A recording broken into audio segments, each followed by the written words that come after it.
The Pattaya City Expats Club is a non-profit social organisation and our speakers are volunteers. The club as such assumes no responsibility or liability for the professional reputation of or the quality of services provided by the speaker today.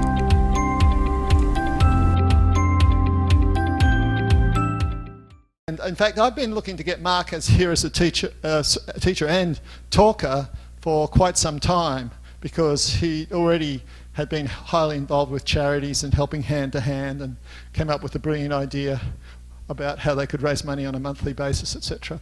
So I'm hoping he's going to share those stories, as well as this amazing story about the establishment of the Pattaya Food Bank, the good out of bad. Give us some inspiration and show us how some good has come out of the bad. So huge welcome to Mark, and thank you for all you've done.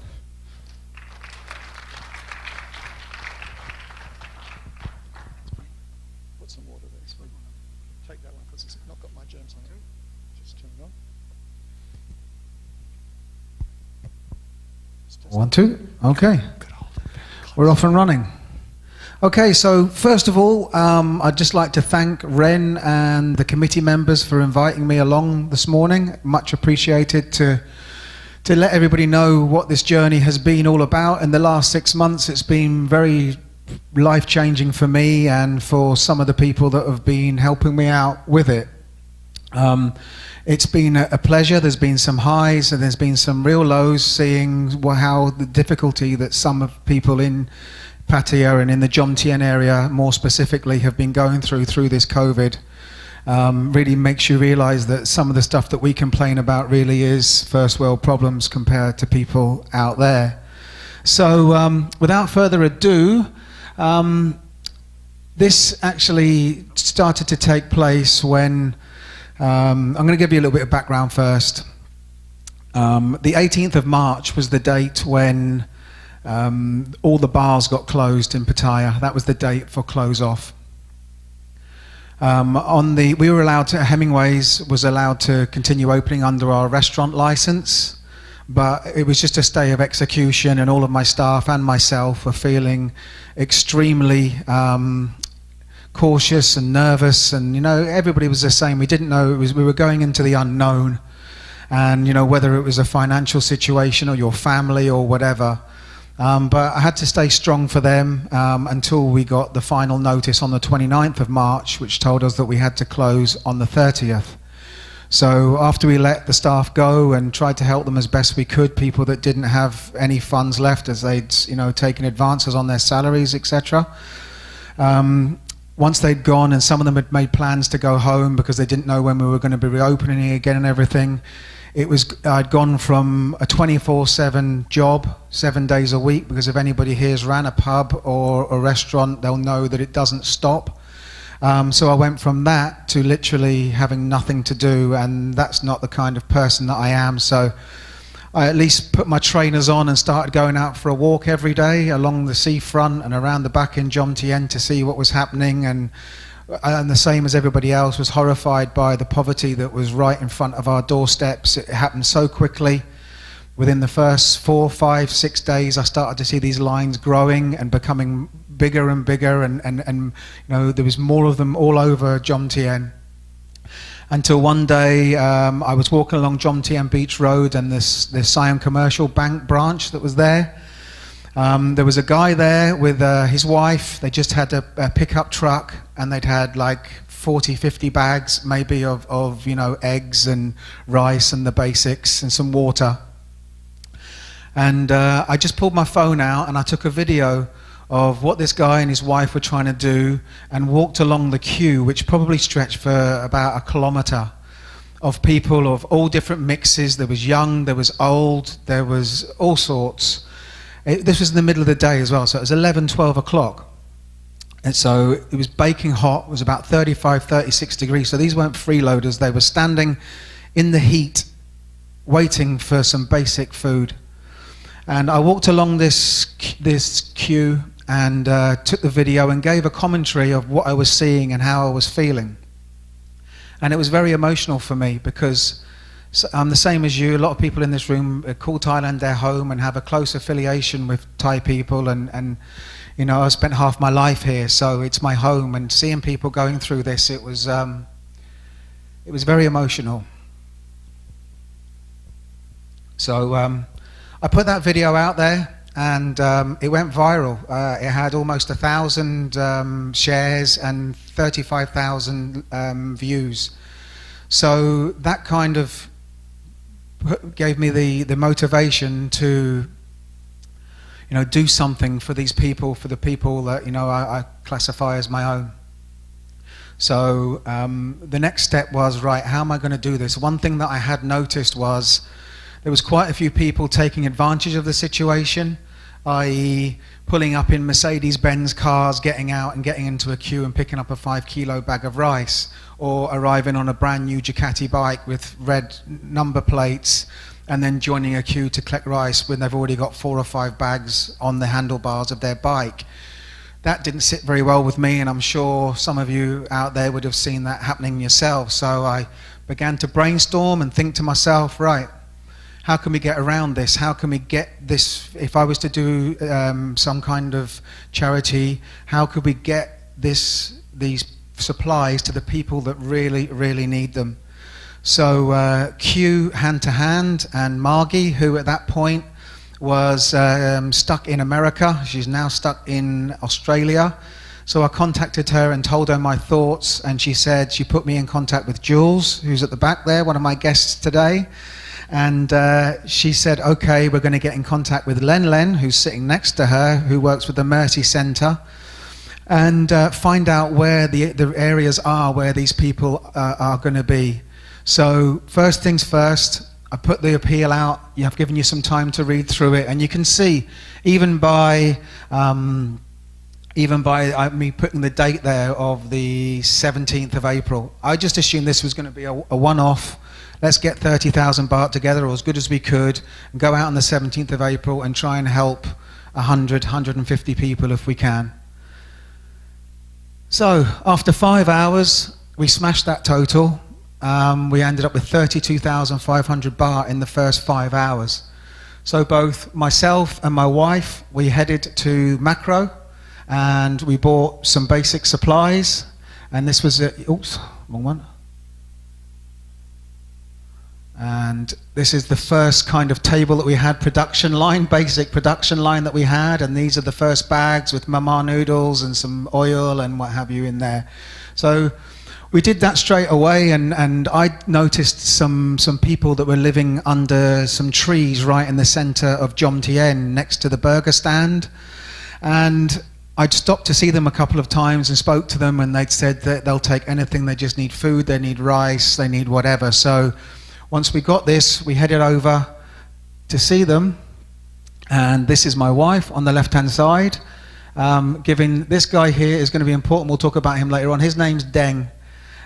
So you can kind of see in the background here, there's a young lady boy here who was very vulnerable, and you can see in here, this is the kind of conditions, basic conditions that they were living in. They were living under trees, and they've made themselves rudimentary shelters.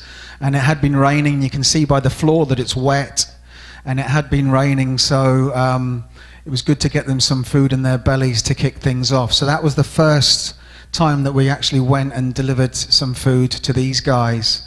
Now, the next step was, here we are, here's Len here, and there's Jules here, was to get a proper production line, which you can see here with all of my lovely staff giving us a hand to pack. Jules there helping out as well. And then you can see from this that we started to put quite a few together. So Len had said that she knew of an area on Tepisit Soi 5 where there was quite a number of families living, and that was our first port of call to do a line as such. But we would physically go out and see them and deliver to them. Now, okay, so this is the first large delivery. So you can see us, this is us in Tepisit Soi 5. You can see the queues of people that are queuing up. What you'll see, there's a common theme that runs through the people that we tend to go to see is there's lots of ladies, elderly, and children, the most vulnerable in the group. So here we are. You can see on the back of, we loaded up 2 trucks, totally full, bursting at the seams. We used to get approximately 70 to 75 packs, survival packs, in each of the back of the cars. And then we would just take them one by one and hand them out. I'm going to go through in a moment what exactly was in those packs. But Len, as she should have been, was very keen for us to make sure that, you know, we were protected, because at that point we had no idea how dangerous this virus was going to be. It was the very early stages. You know, Thailand was still having deaths by the day at that point. So it was gloves, as you can see, mask. The visor was a must. We had to give hand sanitizer to everybody that came. Everybody that collected food from us must have a mask. So you can see people here that didn't have masks, but we had spare masks in the car that we would give them as well before they got their food. So protecting them and protecting us. You can see once again there all of the protective clothing that we had to wear. And then this is the next time that we went out to visit another area where Len had told us about. This is actually, anyone that knows Jomtien well, the Now Hotel on the Jomtien seafront. On the right-hand side of that is like a derelict building. Now, on the second floor of that, there's probably 60 to 70 squatters that live in there. And quite a few of them have disabilities, special needs, whatever, and they can't get up and down the stairs very well. So there's a few occasions where we were throwing bags of supplies up onto the second floor to make sure people, everybody received a bag, whether able-bodied or not. So you can see this is us packing up one of the vans. This is my staff here, are all helping. Some of the staff's relatives came to help as well. All of our protective gear, once again, fully loaded up. And then some of the recipients here. So for example, you can see this guy here. I spoke to him. He'd had a stroke a couple of years ago and lost the use of his left arm. And this basically was the start of a process that just went on for 2 months. Okay, so then the next day I opened up my Facebook and to my horror saw a post from Derek from the Father Ray Foundation, who runs the Father Ray Foundation, to say that they had 160 children and they were running out of food. They had enough for 2 days worth of food, which was, you know, that was mind-blowing to me. And I just felt at that point, you know, we had just short of 100,000 at that point. I thought to myself, at the end of the day, these guys really are in need, and we're talking about children here. So I spoke to Derek, rang him up, said, listen, if we had 10,000 baht, what would you want us to go and spend it on? And this is exactly what he wanted it spent on. It was fruit and vegetables and some fish, and that kept them going for a while. They were absolutely blown away that we took time out and came to see them and delivered this food. And you'll see a little bit later on that we go back to see Derek and all of the kids at the Father Ray Foundation on a further trip that we did. Okay, so as I mentioned earlier on, these guys that were living in the trees, used to call them the tree family. So these are the type of conditions that they were living in. They'd put sort of cardboard or a bit of plywood and some covering, and obviously at that point it started to rain. It was partly the beginning of the rainy season in April, right? So you can see that all the conditions around here, it's all wet, and all of this over here is easy for the rain to come inside. It's not fully waterproof. And if any of you lot live in the Jomtien area and you know where the burger stand is, you'll recognize this. This is still standing to this day. There's one tree left here because they cut down the trees. I'm going to come to that in a moment. But there's one little man-made tent, if you want to call it that, that's still there to this very day. But that was how it looked 6 months ago. So I decided that these guys, you know, the fact that they were in the situation that they were in as it was, bad enough not losing your job, not having anywhere to stay, not having enough money to get back to your hometown, not having any food, but on top of that getting wet every night. I thought I took it upon myself to go out and buy these guys a couple of tents so they would at least have somewhere to take some shelter at night. You can see that this is the delivery of them. This is actually in a slightly different area, but you can see them taking the delivery of them. So we got there and we gave them a hand, you can see here, putting them all up. They were a little bit confused at first as to what was going on. And this is another one of the shacks that they were living in, just in the Jomtien area, as I said earlier. So here we are back to Deng again. So what happened with these guys was we'd put the tents up and I'd left them. And I'd spoke to Len Len about their situation, because there was a lady there, as you saw, a young boy, a young lady boy, and 3 or 4 guys. And obviously the lady boy and the woman and the young boy were in the vulnerable type of category. And I spoke to Len Len to find out if there was anything that she could do for them in terms of any government housing or anything like that to try to get them out of that situation. She said, first step that we have to do is go and get their ID cards, make sure that they are legal and everything is above board. Once we get that, then we can start the process moving. So I was so excited to go down and tell them, listen, someone's going to be coming, there's going to be some help at hand, make sure you've got your ID cards. I turned around the corner to where their tents were all put up the night before, and all of the trees that they were up against had been cut down, and there was no sign of the tent people whatsoever. So I was a bit taken aback, and I made another video which went viral about what happened to these guys. So I just started on my motorbike running up and down Jomtien Second Road to see if I could see any of the tent people, and I found one of the guys and I asked them where they were, and he directed me to where they were. Now, it was in another area behind Jomtien beach condos where there's some more trees, and they'd gone up there and they'd set up and made another camp. So we were fortunate enough to be able to go there with Len Len, as you can see here, them giving their ID cards and passing all of that information on and their new setup of where they were. Now, back to Deng. So Deng, I'd befriended Deng now for about 4 or 5 days. And after he'd given his information to Len Len, he pulled me aside and said, could he speak to me? And he explained that his wife, who was from Laos, had been arrested 10 days previous.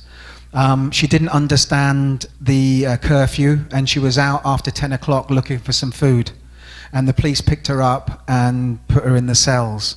So the next day, I went in the morning at 7:30 in the morning to pick him up. We went down to Banglamung police station to try to track out, first of all, where she was. We found out where she was. We found out what the process was for trying to get her out, which involved paying some money.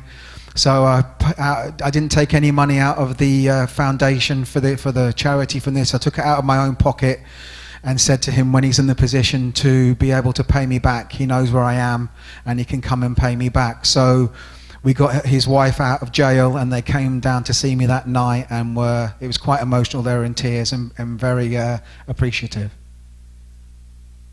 Okay, so Mr. Paul Taylor. So this crazy guy got in contact with me after about 3 weeks, 2 weeks or 3 weeks of me posting on the Hemingways page, because initially this all started off by it was the Hemingways Corona Food Appeal. That's what I classed it as. I was using Hemingways because we had about 1,300 fans on our Facebook page. There was lots of people that know, like, and trust us, that would know that we do the right thing and get the money to the right place. And Paul had picked up on it, and he liked what we were doing, same as many people could see that we were taking this food directly to the people that needed it, and not just doing the standard lines that you saw all over town. Now, Paul had contacted me and said, would you mind me doing a GoFundMe page? I said, go for your life. I said, I'm happy to do anything that you need me to do if you need images. So I sent him all the images and videos that he needed and whatever else. He opened up a Facebook page which was called Feed Pattaya, which is now being converted to the Pattaya Food Bank Program page. So it started off slowly but surely, and then it started to gain some momentum, and by the end of his fundraising, Paul managed to raise 180,000 baht towards our cause, which was absolutely tremendous. Considering I've never met this guy before, I'm looking forward to meeting him when he can get back in from Australia and buying him a couple of beers. But that was a huge help to us. It put our cause on the map in Australia, and we did, you know, all of his help was extremely well received.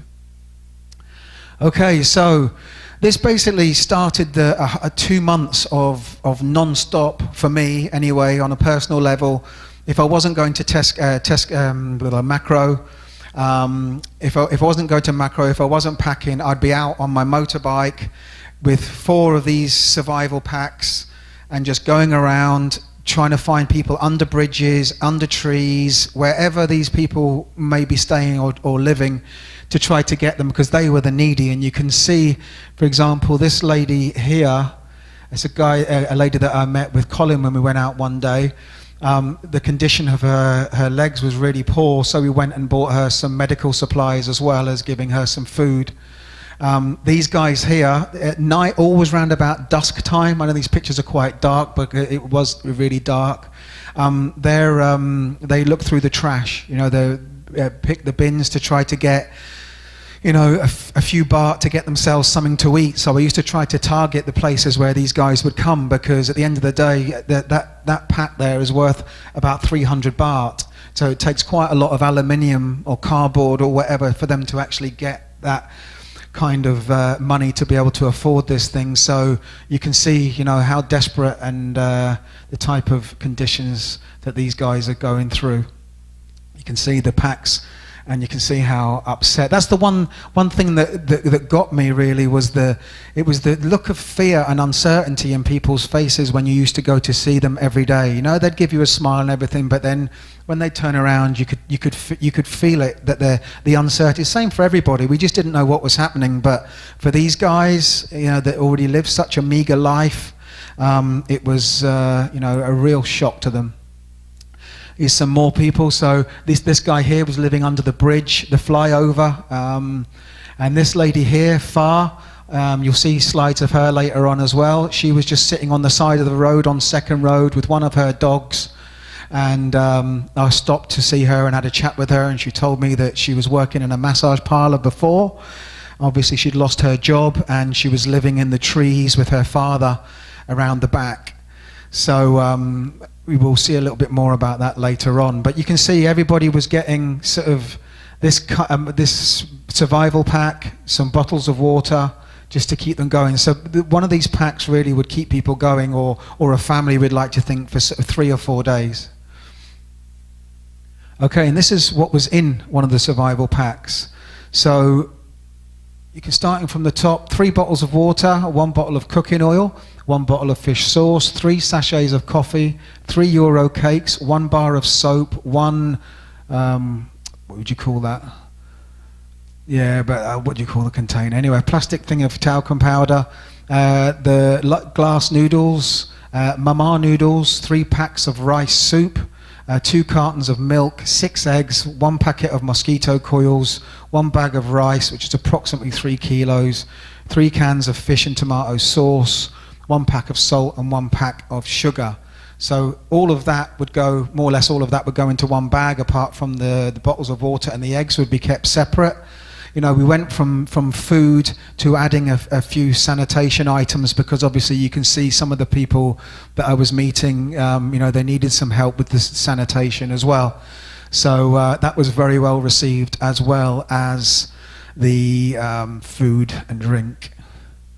Okay, so it actually became, you know, we got this down to a fine art, because there must have been, I lost count of the times that I went to macro. Sometimes there was 3 visits a day, because we were just trying to put that much out there. And you can see from the volume that we're doing here, more or less the whole bar was covered in these bags, and then they'd be taken out and delivered to wherever the next drop-off was going to be. Even had the packing in macro to a fine art. It's a bit like that computer game Tetris, where you try to fit everything in and make sure you can get as much on. So we normally have a couple of these at a time, fully stacked up, and then back to the bar. And then my staff, even if most of them weren't working, but they'd come in and just do a bit of charity work. And this is the start of our main production line, so you can see all of the stuff when it's been bought here, delivered back here, and then there would be a production line where they'd start and then go up there and then start leaving the bags at the back. Okay, so now I'm going to talk you through a few different areas where we've been to. I don't want to keep on repeating. Now, all of the areas that you're going to see, we went back multiple times over the 2 months because obviously, one of these packs would last a few days and, these guys are still going hungry. So we had to keep returning to the places that we knew. Plus, we were restricted because if you can remember in Jomtien and in Pattaya, the barriers went up. So you couldn't go across to the dark side. So there's no way we could go to Nong Pru or Banglamung or any of the other areas, apart from one time when Len Len's got us a little pass to go over to Chayapruk 2. So a lot of these areas as well, you just, you'll drive past these areas every day and you just don't know that they're there. They're just hidden in the background, doing their own thing. And ultimately, the reason I want to show you guys this is that maybe the next time that you drive past, you'll spare a thought for these guys. So this is on Tapia Road. So where Fraser's is, opposite there's some greenery and there's some shops on the front. But when you go behind that, there's some trees. And I would say there's probably a community of around about 40 to 50 people living in there. In pretty squalid conditions, again, as you can see, they're living in this kind of, tarpaulin on the roof with a couple of sticks up, and then when it rains, it's pretty tough. But you can see, there's the trees in the background, and these are all the individual families that we've been to see and went back multiple times. You can see here, this is how they're living and what it looks like inside the house, one of their houses. And then once again, this guy probably had what you would call a deluxe place with corrugated iron on the top of the roof and around the side. And then this is another shack that's just been put up. But, imagine living through that in one of the storms that we get over here. It would be pretty daunting, I think, with water coming in from every angle. Okay. And then this is the first time these guys have become a very important part of the Pattaya Food Bank Program and a very important part of my life. This is what we're going to call them, the Special Needs Gang. I went out one day with two of my Thai volunteers, Tato and Bird. They took me to a few areas that I hadn't seen before, and this one in particular touched me. So there's about 12 special needs families living in this area. It's like the small bungalow type places, not bungalows, would you call them, little apartment places. There's like 5 along here and then 5 along the top. Obviously the able-bodied people are upstairs and the guys that are in wheelchairs and stuff are downstairs. So this is the first time I met them. It was quite a brief visit because we had a lot of stuff to deliver, but they definitely made a mark on me, and they stuck in my mind, and I was like, I have to come back and see these guys again because I got a really good feeling from them. They were very full of gratitude for us stopping. They kept saying, thank you very much for thinking about us.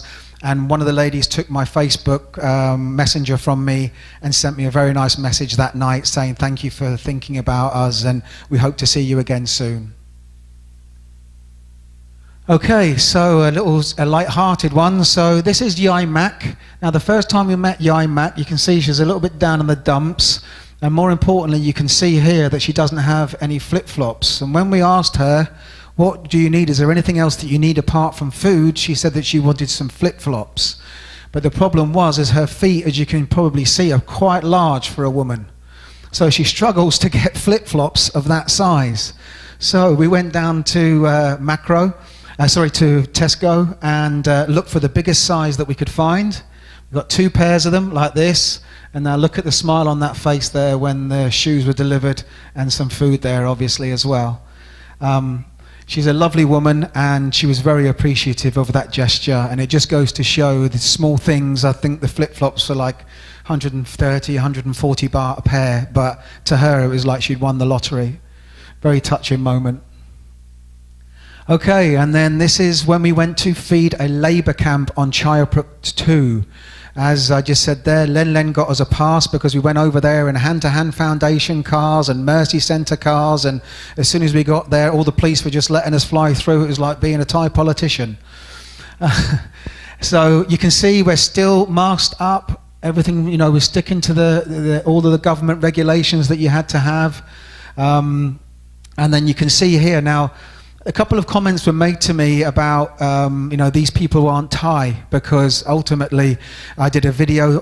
I will break in here. All of the videos that I've done, I couldn't play videos because it would just be too much of it. But all of the videos are on the Pattaya Food Bank Program Facebook page. So if you're on Facebook, go in that and you can go scroll down and have a look at all of the videos, because you can get a little bit more of a feel of it rather than just the images. But so I had a couple of comments about these people aren't Thai, thought you were helping Thais, blah, blah, blah. It was, the first answer was, listen, they're human beings, doesn't matter where they're from. And secondly, these guys would like to go home, but they're from Laos and from Burma, and the borders are closed. And the fact that they can still work and keep their families going in those countries, they're a lifeline to people in other countries. So you can see that this line stretched forever, you know, and the camp is it's a big old camp. But once again, children, women, you know, it's just the same. It's the same pattern every single time. There's Len again, guarding the stock, making sure no one takes anything. Children getting their temperature checked, all being given masks to make sure if they haven't got one that they're protected. And then even more people stretching back as far as the eye can see. Okay, next story. So the SOS Club have been great supporters of the Pattaya Food Bank Program and the Hemingways Corona Food Appeal as it was at that time. Today we've got Arthur, who's the chairman of the SOS Club, as one of my guests, sitting at the back over there. And you can see him, where is he? He's taking the picture, so he won't be in that. And there's Colin also, who's been one of the volunteers and is also a member at the SOS. So, Paul French, he contacted Arthur and told him that they wanted to make, Paul wanted to make a personal donation towards the cause. Now, I wasn't aware of what was going on, but Arthur had said to me, when are you going to be, when are you going to be in Hemingways? Because I was always in and out. I'm out delivering stuff, or, you know, macro or whatever. It's quite hard to tie me down. I'm like, well, what do you want to meet about? I just want to meet you. Somebody wants to come and see you. Okay. So we arranged a time, and when I walked in, it wasn't just Arthur and Paul. It was Arthur and Paul and all of these chaps here. What's going on here? So we sort of showed Paul about all the stuff. You can see there's all bags behind Colin there. They're all ready to get ready to be taken out and delivered. Walked him through what we were doing, you know, what we hope to do and what we hope to continue doing. And then Paul had told Arthur that the story about the tent people had really touched him. So obviously something's happened in his life that it touched him, that he wanted to make a donation towards the tent people and other people in the tents. So when he gave me the donation, I was, you know, assuming it was just going to be the, you know, a normal donation as everyone would give. And at the point of giving me the money, Arthur made a point in saying to him, Paul, tell Mark how much your donation is. To which he replied, he could just about get the words out. He was very emotional and choked up. And then he got himself together and said 50,000. So I was taken aback by that donation, to be honest with you. And I promised Paul on that day that the next day I'd go out and buy as many tents that I could find in the shops that I can get tents, buy them up and get them delivered to all the people that I'd met along the way that could do with a tent. So now you can see a few of the people who actually received the tents the following day. So this guy's name is Cam, and his wife. Now you'll see Cam a little later on as well. He's got another side story to him. And here's Far, who you've seen on the street not so long ago. I went in to see them because I'd seen the conditions that they were living in. So she got a tent as well. Then this lady was living on Jomtien Soi 9 in the bush in there. These guys were living Bali High Pier on the left-hand side where the trees are up there. And these guys here, you may have seen on Second Road where you come down just before Jomtien Beach Hotel. There's spare ground, and people were living there. So you can see behind it's like a rubbish dump.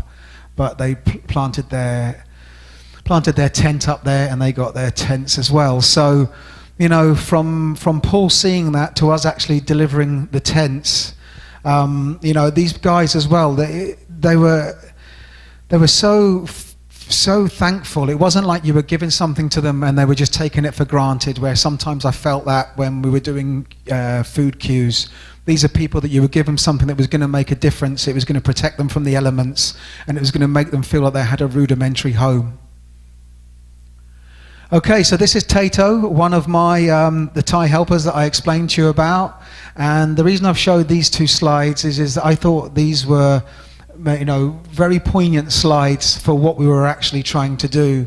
Obviously, two extremely elderly ladies that aren't very mobile, that we had to go and visit them to give the food, and you can see the gratitude in the faces and how they're taking it. I have found these very poignant and emotional pictures when I first received them from Tato. He did a wonderful job and was a great volunteer for us for the couple of months that he helped us out. But I think you'll agree that, you know, that's where you want the donations and the food to be going.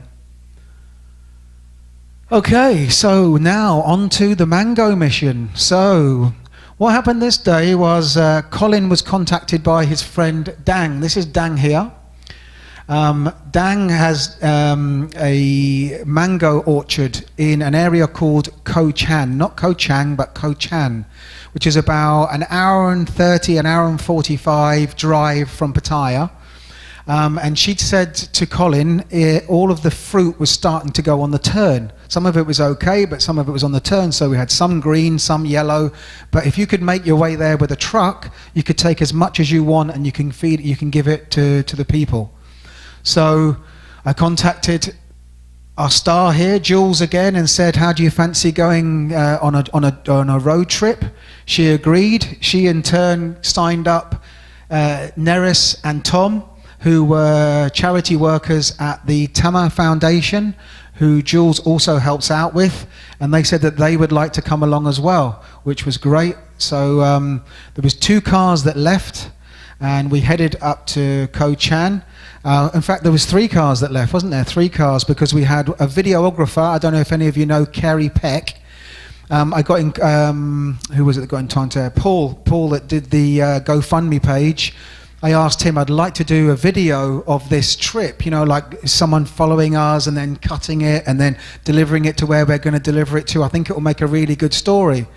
He put me in contact with Carey, and he did an amazing job, made a 12-minute video. It's fantastic. Even if you're going to go on and have a look at one of the videos on the food bank program, look at that one, because it's excellent. It's so well produced, and it's a very good feel-good factor story. So we got there, we started picking. We got there about 10 o'clock, I think, 10:30 in the morning, and we picked for 3 hours.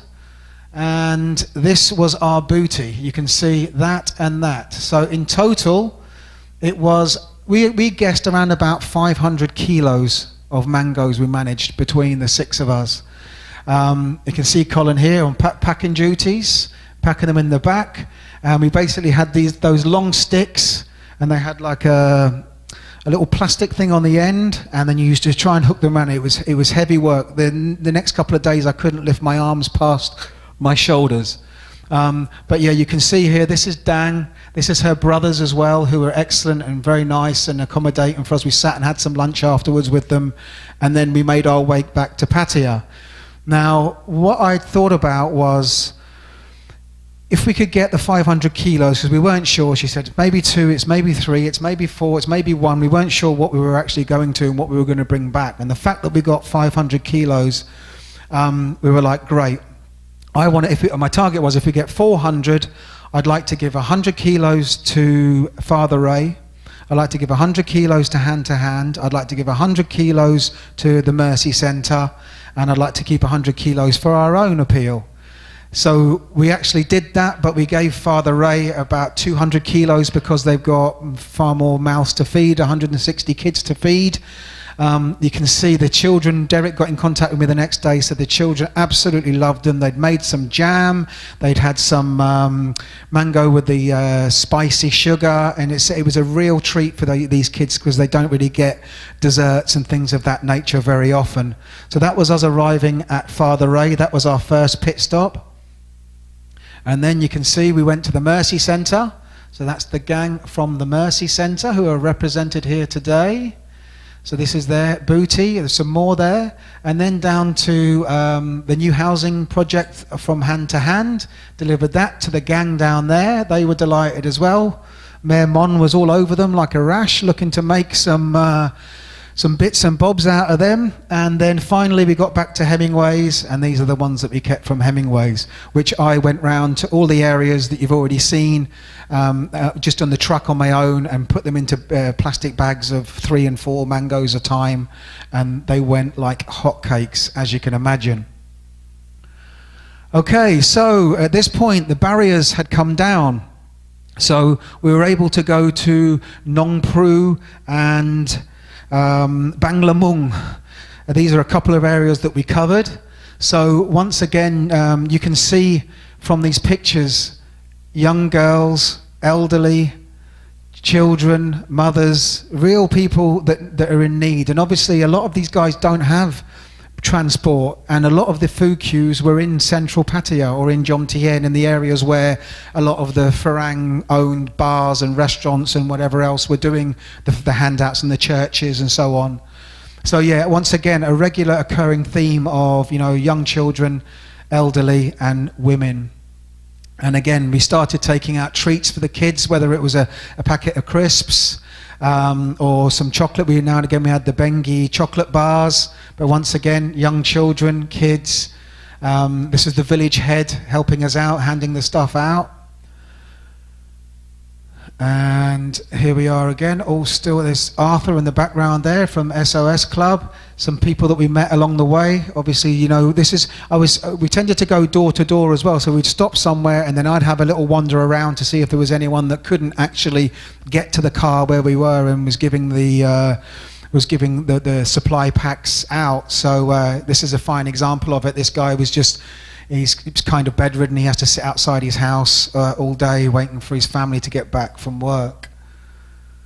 And then this is in the Nong Pru area again. Obviously at this point City Hall started saying that they had to be with us every time that we went out, so we were reliant on them turning up. So they would turn up, put the cones out. It would be much more orderly than some of the places that we went to. But once again, the theme of children with mothers, young children with mothers. And there's the City Hall police there. Okay, so Mai from Just Burgers. So I don't know if any of you guys know this, Just Burgers, Soi 17, Jomtien Beach Road. I've known Mai for about 4 years now. She'd seen what I've been doing. She made a donation to the cause. And then she decided that she wanted to do her own thing when the restaurants were allowed to open back up again. So we contributed to her, donated to her cause. I went down there and helped them with the packing and the handing out and taking some photographs and images for her and videos. Now, Mai is continuing to do this to this day. She did one not last Sunday, the Sunday before. And she's going to be doing them every couple of weeks, but pretty rudimentary. 3 kilos of rice, 1 can of fish and 2 or 3 eggs. But the last time she did it, she had 350 people and 350 bags, and it wasn't enough. So it just goes to show, even now, 6 months later, these people are still desperate. But fair play to Mai, she's doing an amazing job and a lovely woman. Okay, so this is Jules. Because Jules had been a diamond for me all the way through, I decided to ask her on her travels, because she's out, at that point she was out every single day, 7 days a week, either helping me, helping Mercy Centre, helping Hand to Hand, a proper trooper. And I said to her, are there any families in particular that you would like to help? You know, we could do something for them. You know, the foundation, the charity has a little bit of money here. I'd like, you know, all the work that you've put in, I'd like to maybe help a family that's close to you. So this particular family, as you can see, has a special needs child who's bedridden. She also has 4 other children that she takes care of. You can see here. And the problem that they had was at night when they went to do their homework, they only had 1 small piece of wood for them all to do it on. So the first thing I said, we're going to get them all these are the little small put-up desks that you can put up. We bought some food for the family for a week or so. We needed Pampers for the youngster. And we also bought a brand new fan, because they only had 2 small fans. and the young lad needs a fan on him basically all day, but because it was a brand new fan, even on number one, he felt like he was getting blown out the window because it was so strong. So that was a nice feel-good story. I've since been back because we had a donation a few weeks back of a couple of kids' mountain bikes and some clothes.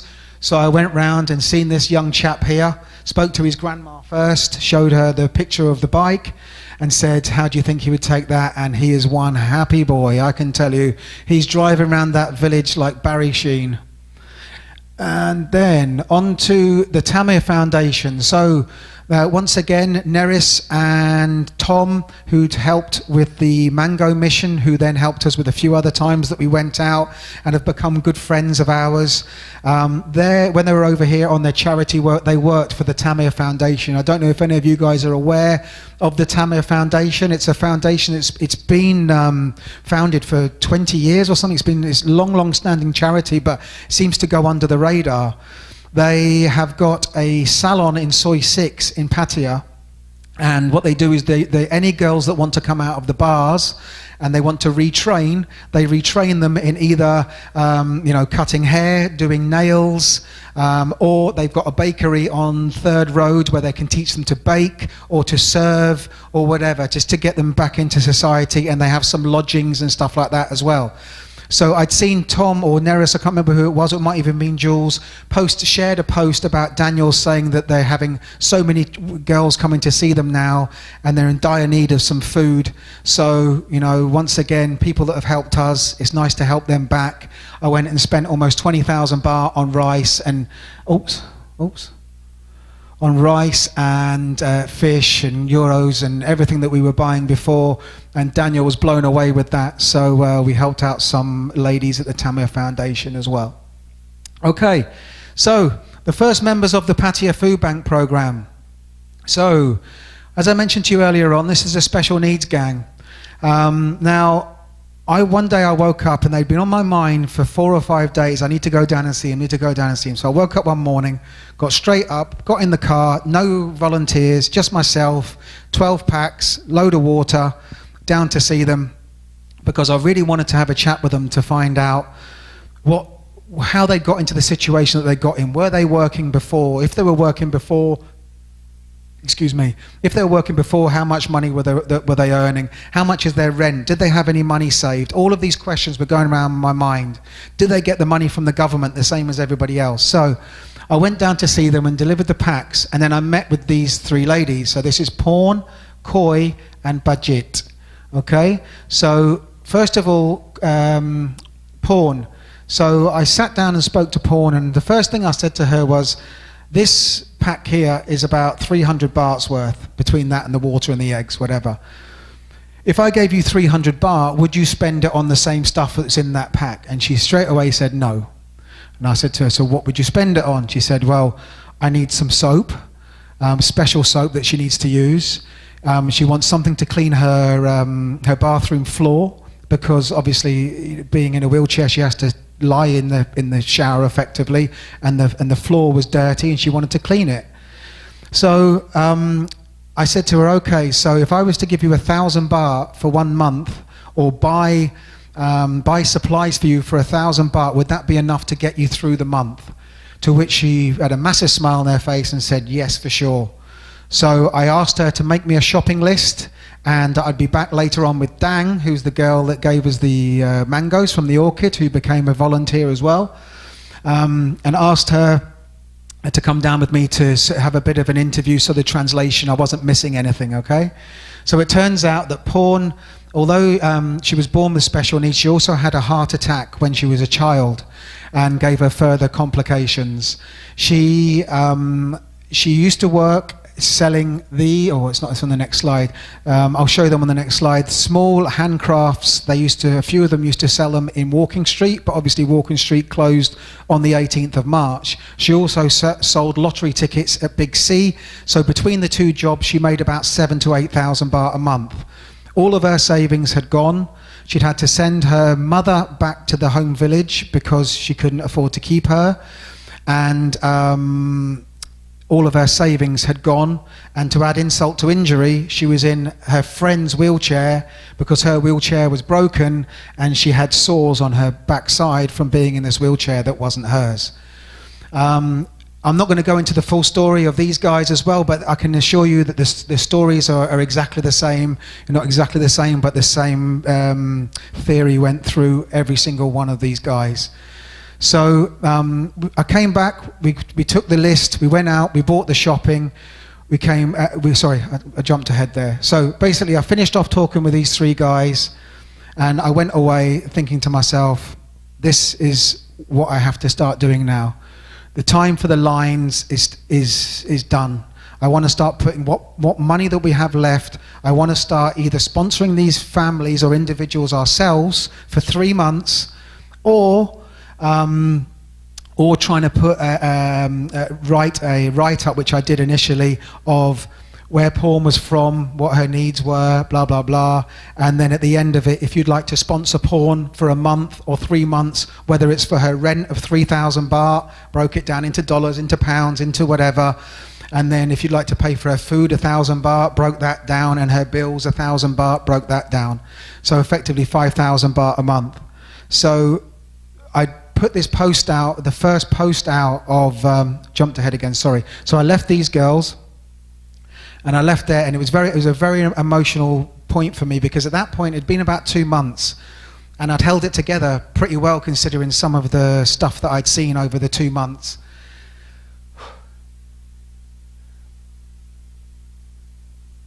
And then when I left here, I went into my car and I just burst into tears.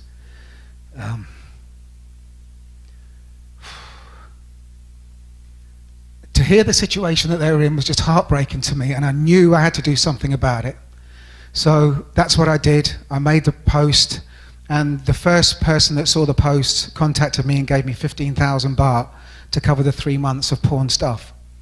We went down to see her, me and Tang went down to see her the next day to give her the good news. Took a video of her thanking her, giving her why. She was totally in shock and lots of tears of joy. And it was a very gratifying experience to be involved with, the first of many.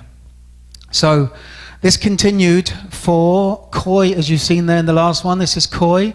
She was actually sponsored for 3 months' rent by one of the SOS members, and we got the rest of the funding for her food and bills from elsewhere. Also, the SOS have got a special bond now with Koi, and they've followed it through. They followed it through, and they sponsored her for the next 2 months as well. So she's actually had her rent paid for 5 months by the SOS club. So really good feel-good story. Bajit and her granddaughter, Bui, who was pregnant at the time but has now had their child. So we've taken lots of kids stuff down for her as well. And this is her husband, and this is the stuff that we bought for them for the month. So they were our first 5 members. There was another lady boy called James as well. Didn't have a picture of James to put up. So they were the first 5 members. Then this is Mai and her father, sorry, Uncle Mai and Fa, that you've seen a couple of times. Now, I've tried to get these guys into accommodation a few times, but it seems to me that they don't really want to go. You can see that Fa is quite close with the animals, with her cat and her dogs. And this is the sort of cooking area that they have, and they're living in the tent that I gave them basically 5 months previous. But I've given them, Uncle Mai has a telephone, so I've given him my number, and as soon as they find somewhere that's suitable or they decide that they want to move out, I've told them to ring me and we will find a place for them. And then we have Uncle Jock. This is our most recent case. Uncle Jock, this was Dang found Uncle Jock. Just over this, on this side here, is where the railway tracks are. So he was living under a tree next to the railway tracks. And he'd built himself, that was actually a construction before. He'd built himself his own kind of camp there and under a tree.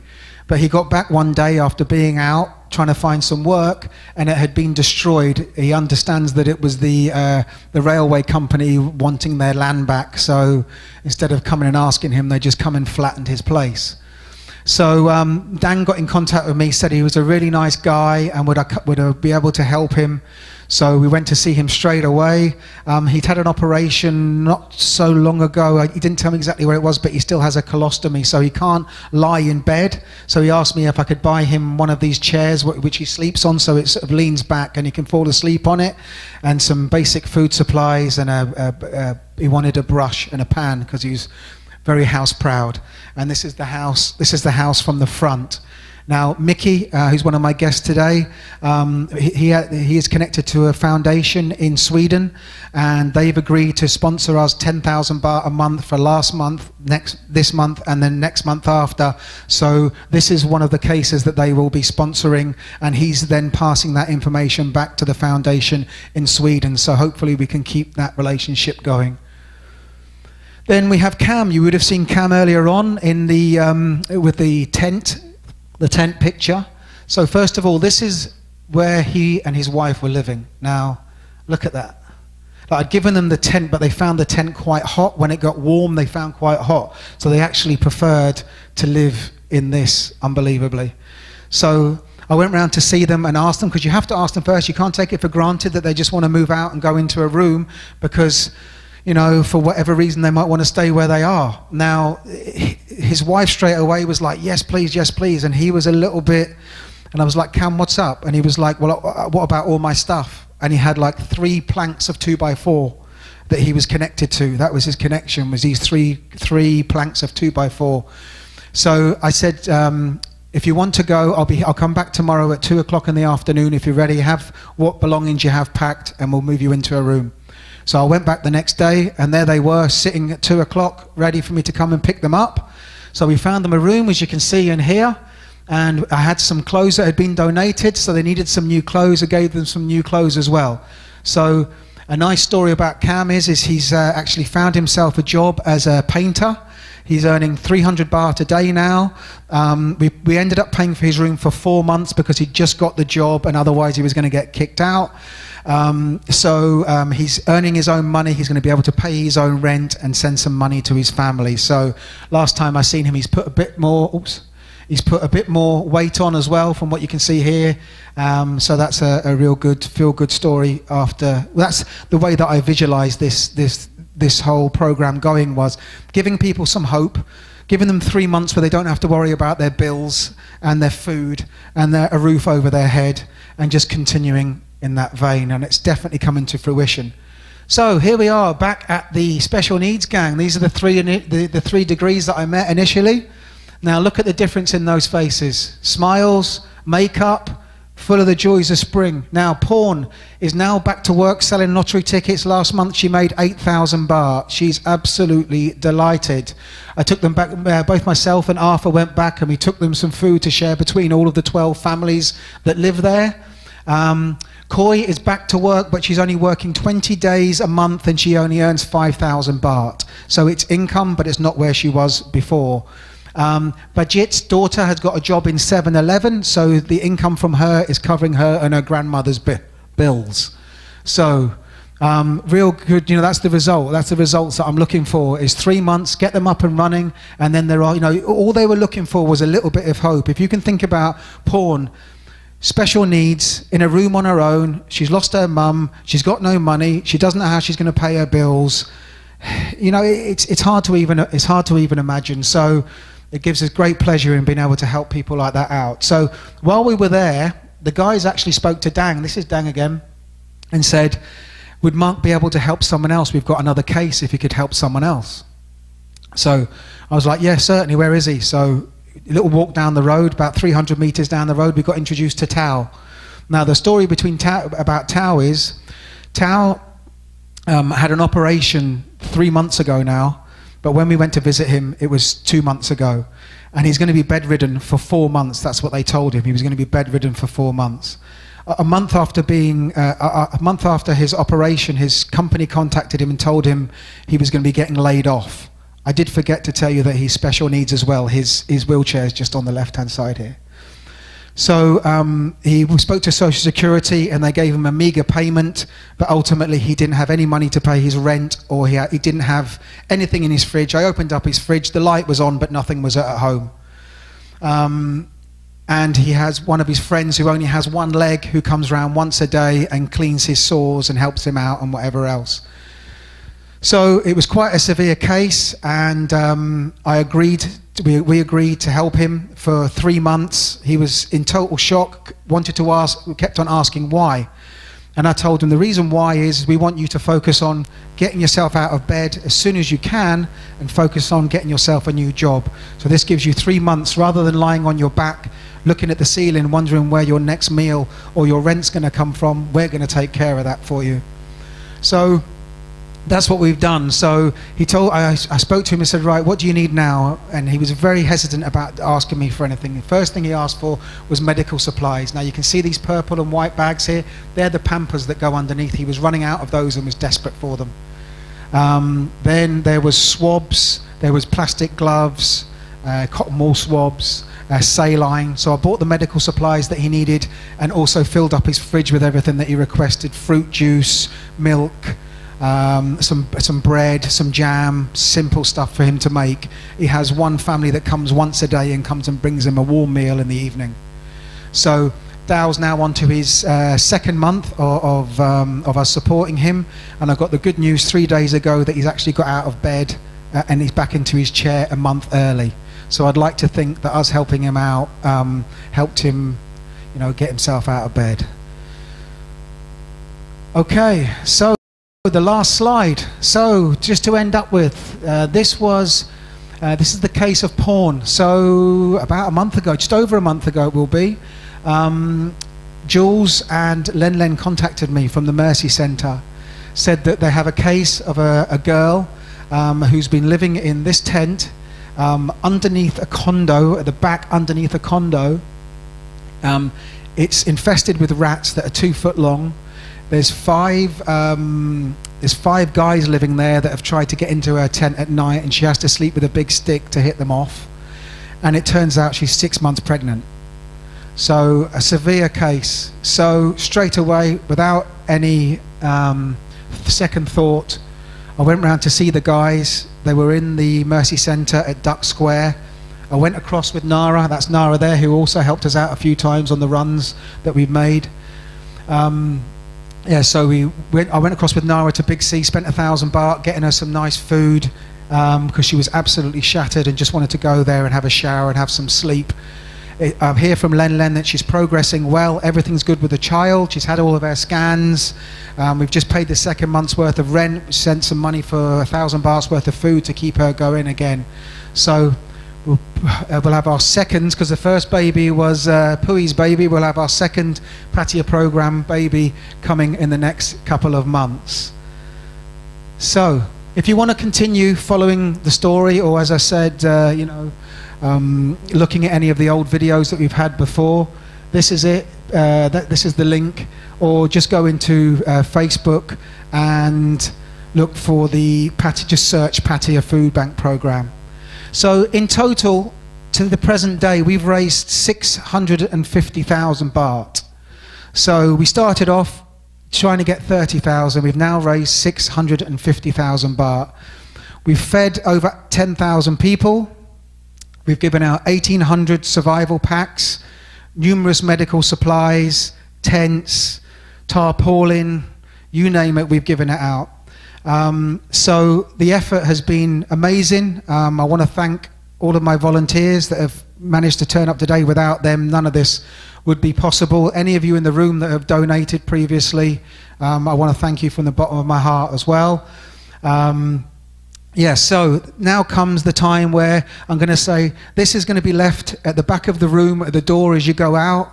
If you'd like to make a donation, it's got a little slit in the top here. Drop it in there, and I'll make sure that it goes to the right place. So thank you very much.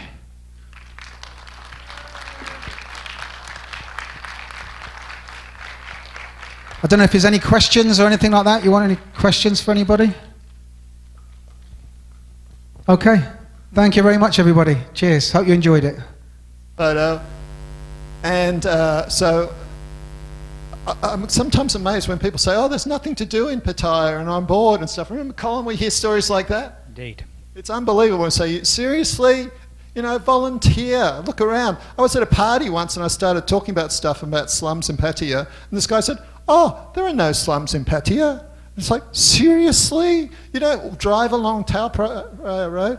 Anyway, so all come into the centre, mate, because we present this and we take a photo.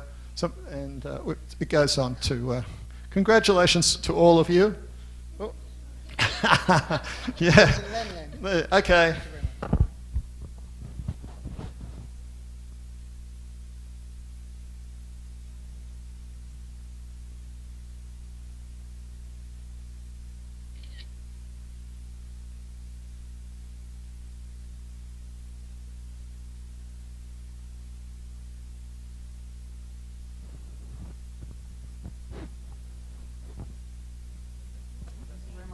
Thank you for just a wonderful, wonderful talk.